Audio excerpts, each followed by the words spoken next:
ilikuwa Jumapili, sikuwa na morale kwenda Injili. Sikumwona mchumba ka miezi mbili, ndipo nikaamua nikamsake. Kufika huko mamkwe aliniangalia kwa huzuni, usoni kaanza kulia.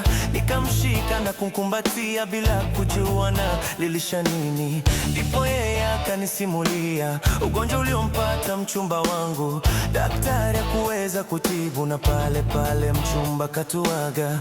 Niliangua kilio kama chizi, nikaanza kuchana kama mwizi. Moyo wangu ulipiga tulazizi na jinsi mimi nilivyomwenzi. Nilielezwa alizikwa Lang'ata, nikajua kwamba siwezi mpata. Kaburi lake sasa nimeliata, nilihisi kama naweza kumfuata. Ila nilimpenda kamwele